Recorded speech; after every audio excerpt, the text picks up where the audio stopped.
Do you struggle with any of the following problems? Not knowing what to talk about on a first date?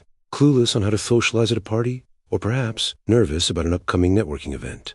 Well, if any of this applies, then this video might be for you.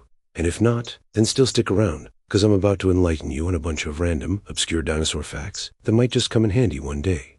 Or might not, but hey, at least they're interesting.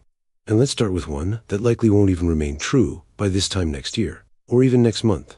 And that is the most recently described dinosaur, which was the Enigma crusser Mollyborthocae, both a mouthful and a Neornithischian herbivore from the late Jurassic period.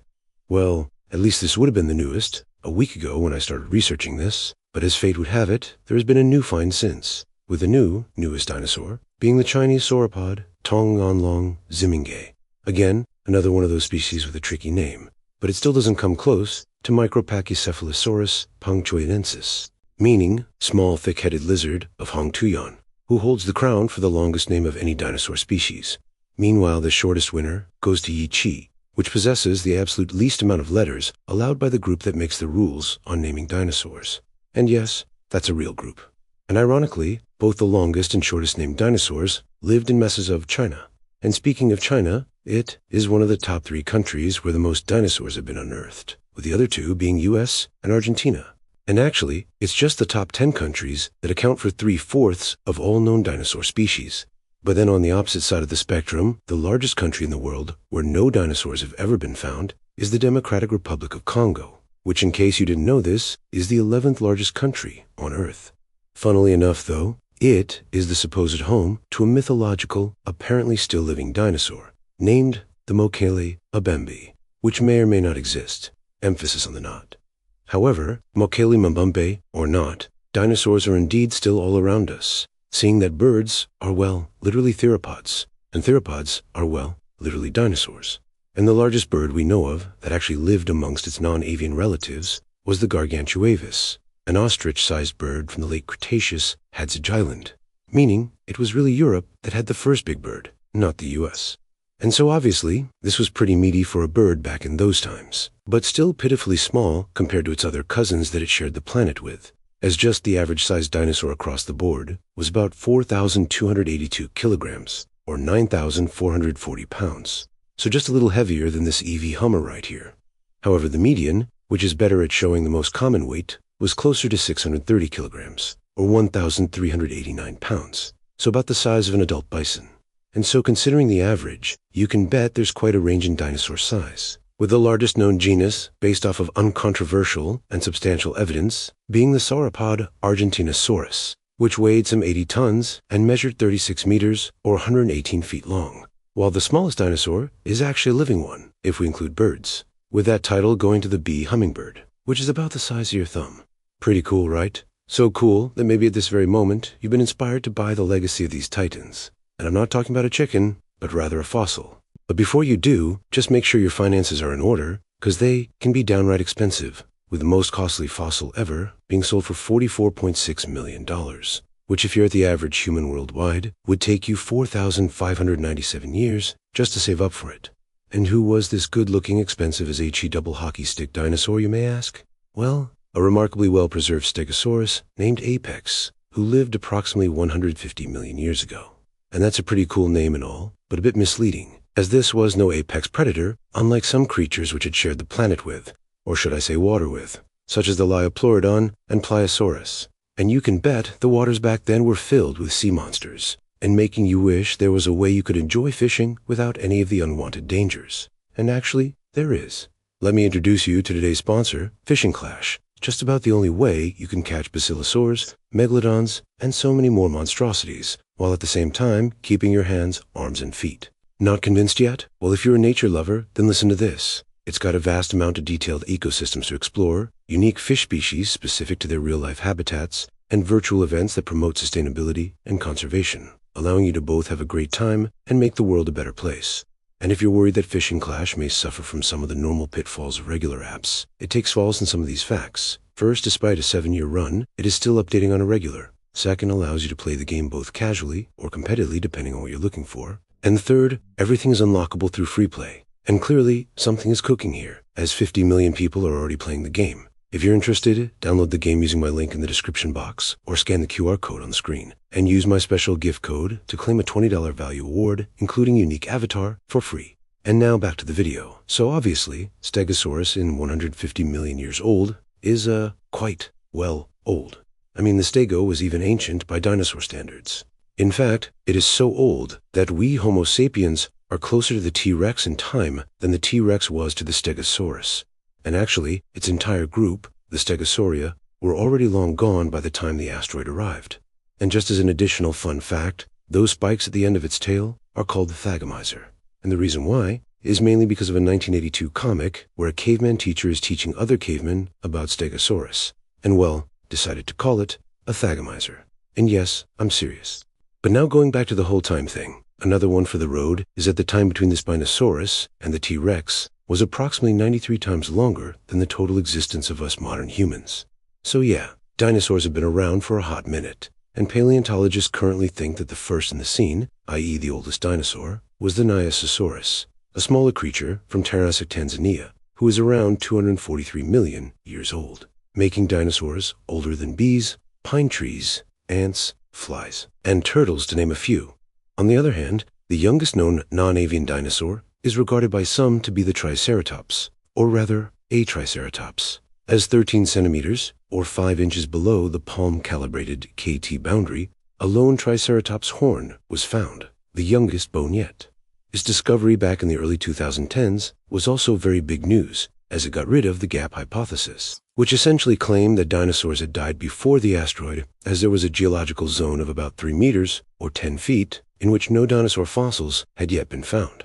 And Triceratops actually holds another distinct distinction, as under phylogenetic nomenclature, dinosaurs are actually defined as, of all the descendants of the most recent common ancestor of Triceratops and modern birds. And this might seem pretty specific, but it actually covers a lot, i.e. all dinosaurs.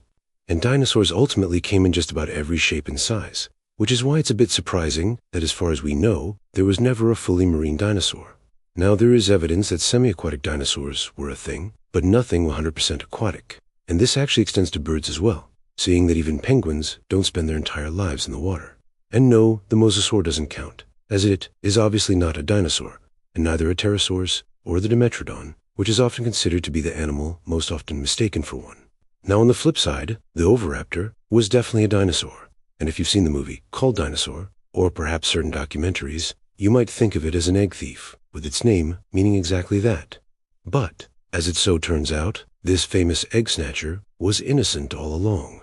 You see, the holotype would have been found on top of multiple eggs, leading to the idea that it had died mid-snack. But now, it is believed those eggs were actually its own, meaning that in reality, it was just a good mom that died trying to protect his children. A tragedy, as those little unhatched guys had their entire lives in front of them. And some dinosaurs actually had rather long ones, the longest lived believed to be sauropods, who possibly could live to a maximum of 100 years or older, while smaller dinosaurs typically lived shorter lifespans. And a bit like trees, dinosaur bones also have growth lines, which allow paleontologists to sometimes take a stab at estimating the age at which a specimen died. And across the main dinosaur groups, those being the ornithischian, theropods, and sauropodomorphs, the oldest confirmed age from each group has been a 31-year-old Trachodid, a 53-year-old Moraxes, and a 60-year-old Diplodocus, respectively. Of course, though, older individuals are probably still out there. After all, it's thought that less than 1% of all dinosaurs that ever lived are actually represented in the fossil record, and there is no chance that we will ever find all the ones that did live. But that being said, can you guess which dinosaur was the most common overall? And the answer is of course subject to change, but for now, many think it was the Edmontosaurus, a large North American hadrosaur which is known through over 10,000, possibly 25,000, individuals. And this is actually a minimum, as this number pertains just to a single square kilometer from one of the formations it lived in, the last formation, which dates to the Cretaceous. And the Cretaceous is of course one of the 3 periods that dinosaurs lived through, the other 2 being the Triassic and Jurassic, that altogether form the Mesozoic, an era commonly nicknamed the Age of Dinosaurs. And did you know that throughout this entire period, the Earth was so much warmer than the present that no dinosaur lived in a time of permanent ice sheets or glaciers?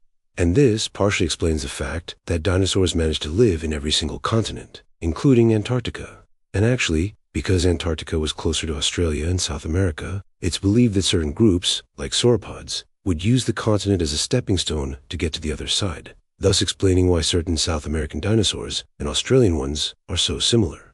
Now, migrating through Antarctica is pretty rad and all, but it's ultimately just one of the countless dinosaur facts out there. So to increase the ratio of dinosaur facts per minute, I'm going to go on a bit of a tangent, jumping from one fact to the next.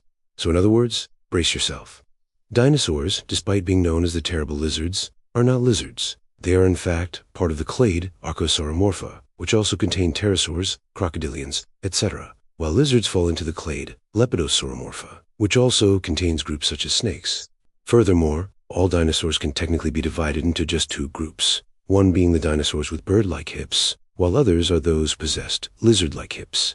And dinosaurs lived so long ago that grass only evolved towards the end of their reign, roughly first appearing during the Albian stage of the Cretaceous. They are also so ancient that at the time of their existence, Earth was on the complete other side of the galaxy than it is today. So that line from Star Wars really ain't too inaccurate when applied to Jurassic Park. We often think of crocodiles as being somewhat dinosaur-like, and this is actually kind of correct, seeing that crocodiles are the closest thing we have to dinosaurs that are not dinosaurs, genetically speaking. In spite of many thinking crocodiles are equally ancient, they didn't even actually coexist with the terrible lizards, at least not the true crocs, with those only evolving some 46 million years ago. And one other fact that people often get wrong is the fact that fossils are not actually dinosaur bones, but rather what were their bones, which over a very long time have been surrounded by a sediment that hardened to rock, encasing the bones, after which minerals very gradually replaced the bone's original material. And there is a pretty interesting technique to tell if something you found is a rock or a dinosaur bone, and that's to lick it, as fossils are more porous, meaning that your tongue will stick to them. But I wouldn't try this trick in any live specimens viewers find themselves in Jurassic Park. Which, speaking of, the majority of the animals featured in Jurassic Park are actually from the Cretaceous, not the Jurassic. But the creator decided on Jurassic because, well, he thought it sounded cooler. And to be honest, I kind of agree. What I also agree on being pretty cool, though, is the fact that records indicate that dinosaur bones have very many times confused ancient civilizations, with the Chinese confusing them for dragon bones, while Europeans attributed them to biblical creatures and giants. And even in the early days of paleontology, dinosaurs were viewed as biblical creatures, at least for a bit, with one idea painting them to be animals designed to end the suffering of the old. And how? Well, of course, by killing them. But I'm about to end your suffering by speeding up the regurgitation of facts a little bit more. So let's go. While birds were the last dinosaurs standing, they did almost join them in extinction, as despite the common belief, the KT asteroid did indeed kill off the vast majority of them. The fossilized poop of a dinosaur is referred to as a coprolite, and the largest one ever discovered is a specimen that's been named, specifically Barnum, which weighs about 9.3 kilos, or 20 pounds, and is thought to have come from a T-Rex, where it is currently held within a museum in the U.S. finally named the Pooseum. And granted, calling something dinosaur poop is rather specific. So how do we know it's really that? Well, through various signs. In the case of Barnum, it was verified as a T-Rex droppings, as it was discovered next to a T-Rex skeleton, and had the typical shape of fossilized dung, as well as containing crushed and digested fragments of bones, with a high level of phosphorus and calcium, which is typical among fossilized dung. And thanks to their often huge sizes, Nowhere 2 ain't the only thing they've hit records on, with this group also representing the largest carnivores and herbivores to have ever lived. Not surprisingly though, this also translates into the largest other things as well, including the largest claws, arms, legs, tails, and footprints of any known animal, which funny enough though, does not include teeth size. But T-Rex teeth are oddly similar in size and shape to bananas, so still plenty big. In spite of looking comically small, each of its arms are able to lift things up to 199 kilos or 439 pounds. Furthermore, it's thought that at any given moment, approximately 20,000 T-Rex roamed North America during the Cretaceous, with the same study that supplied this number, estimating that 2.5 billion T-Rex lived and died during the entire existence of the species. And one of its favorite prey, addersaurs, would occasionally deliberately munch on rotten wood, likely to access fungi, decomposed wood material, and possibly the many insectivores trapped within. Let's get a little faster. Dilophosaurus is the only dinosaur from the original Jurassic Park movie that was significantly larger in real life than it was portrayed.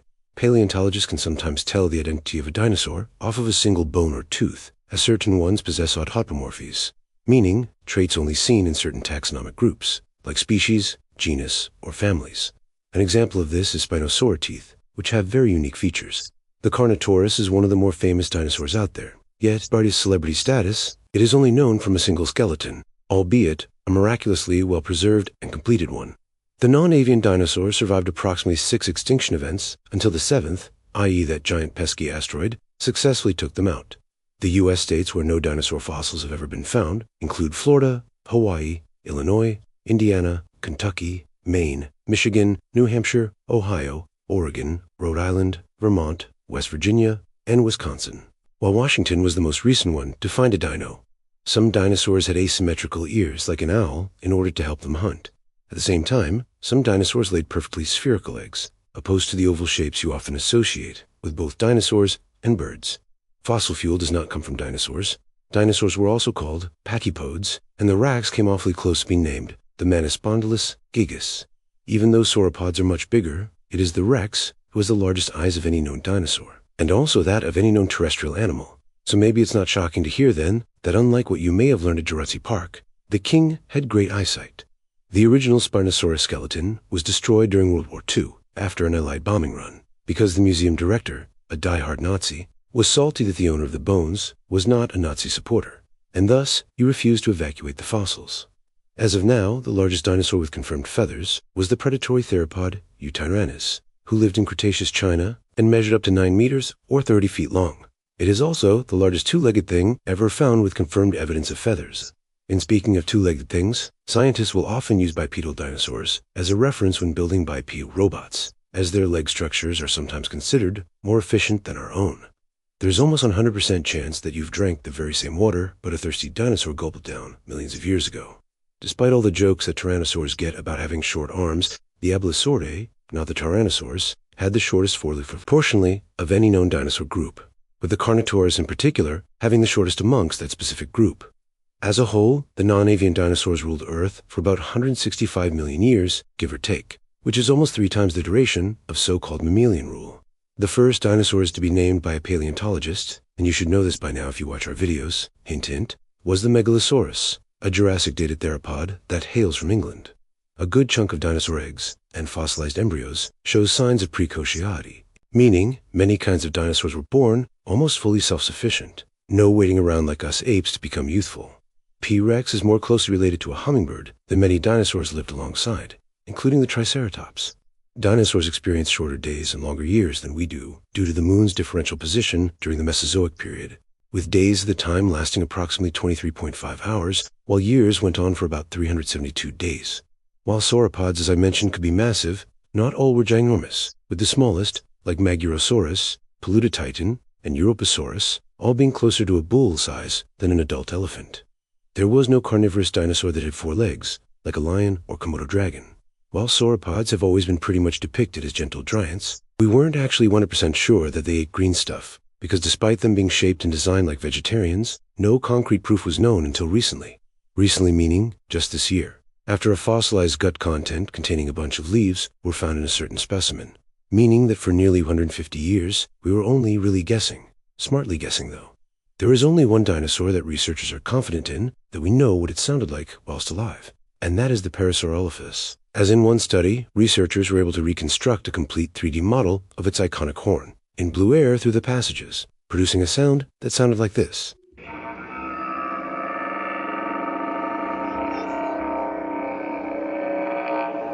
And obviously it's quite amazing that we have an idea of how at least one dinosaur sounded like, as this area of their life was once considered impossible to ever unlock. And a similar situation is seen in dinosaur coloration, the field that for a long time was unknown. However, recently, certain paleontologists have realized that within exceptionally preserved specimens, melanosomes can still be found, an organelle that's the site for synthesis, storage, and transport of melanin within an animal, thus allowing us to analyze what color they might have been in life. And naturally, finding melanosomes in a dinosaur is rather rare, but we have still found them, and here they are along with their corresponding coloration. Burrielopelta had a reddish-brown color to it, an unidentified Hadrosaurus brown and gray in life. The 2016 Psittacosaurus shows signs of being countershaded with stripes and spots. The Yuanchueus was black and gray, Prototeratz was also black, and Eoconsuchiosaurus, who had a secondary color as well, gray. Meanwhile, Crululispenia was of unknown color, but likely was in part darker shades of browns. Confuciornis was primarily gray with secondary areas of white. Chengzuiornis was black. An unnamed Boharanithue was weakly iridescent. Wulong was iridescent and gray. Sinothoropteryx was countershaded with shades of white and reddish-brown, Sinornithosaurus was a mix of red and black. Microraptor, iridescent black. Dinosaur was a blend of red and brown. Cardiopteryx was dark gray and black. Cheiron was iridescent and black. Then Bipiosaurus was light and dark brown. Archaeopteryx was primarily black. And then finally, Anchiornis was a mix of white, gray, and dark red. And another interesting thing about this last dinosaur is that another specimen found later on, with melanisms as well, seemed to have been a different color, leading paleontologists to believe that the two specimens were possibly of different ages. And who knew that the color of dinosaurs would go from unknown to quite an extensive list? And it's really just one of the many advancements that we've made in paleontology over the last few years. And we now understand dinosaurs better than ever before. And obviously I can't tell you everything about dinosaurs in one video, but these facts so far should be more than enough info to bewilder a few people. Thanks for watching, and don't forget to check out Fishing Clash if you want to try some prehistoric fishing from the safety of your own home. Link and code in the description. And until next time on Extinct Zoo.